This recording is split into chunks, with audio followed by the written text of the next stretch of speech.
The latest buyout of a failing electronics company in Durham had given him the first opportunity he had to release some of the savage energy that had been burning a hole inside him since his father's death. He had taken advantage of it, arranging for his car to be at the airport and allowing himself a few hours' respite from his grueling work agenda to drive back down to London. He hadn't intended to be distracted by country lanes, but the challenge of those small, deserted, icy roads had been irresistible.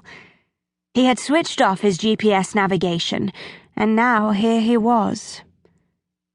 In the failing light, he could see the first light glimmers of snow beginning to fall like translucent powder, necessitating the windscreen wipers. He had switched off his phone, switched off the radio, and all he could hear was the deep, sepulchral silence of winter battling against the low roar of his powerful car. Had his father felt any pain before he died?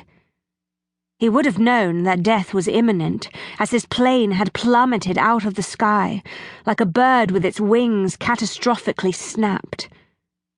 What had been his thoughts? Surely no regrets. His father had been the finest example of what a clever man possessed of boundless energy and imagination could achieve. He had taken himself away from his impoverished background and worked his way steadily upwards until he had finally been able to reside in that rarefied place where money was no object. He had married his childhood sweetheart, who had stood by him every inch of the way, and together they had had 4 children. No, there would surely have been no regrets there. Luiz liked to think that there was comfort to be derived from that, but no amount of mental acrobatics could stifle the pain of the unanswered questions, or knowing that the single one man he had truly admired was gone, forever from his life. His hands tightened on the wheel. A searing ache began uncoiling in the very pit of his stomach. He clenched his jaw, pressed harder on the accelerator, and, in the blink of an eye, that unforgiving face of rock was bearing down towards him. Luiz reacted in a split second, veering away from it, feeling it brush against the side of his car, hearing the shriek of protesting metal against immovable stone. Then his car was spinning out of control and hurtling across the country lane, now shrouded in darkness, out towards the expanse of fields. The impact left him momentarily dazed, but his airbag had done its thing, and the strength of the vehicle had weathered the crash better than he could have hoped for.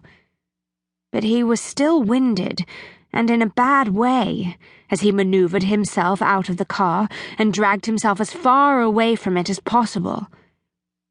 He was running on a full tank, and there was every chance that the thing would go up in flames. Remain too close, and it would take him along for the ride.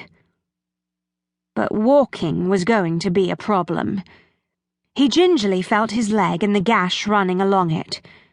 He was without a coat, in the middle of nowhere, and there was not a single light in sight.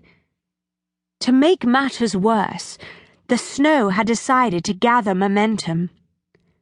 The powdery dust was fast turning into fat snowflakes that began settling on his hair, his useless work trousers, lovingly hand-tailored but totally inappropriate in falling snow, the designer jumper, which would be soaked through in under half an hour, and on the field stretching as far as the eye could see. Gritting his teeth, he began making his way slowly back towards the road. He would just have to take things from there.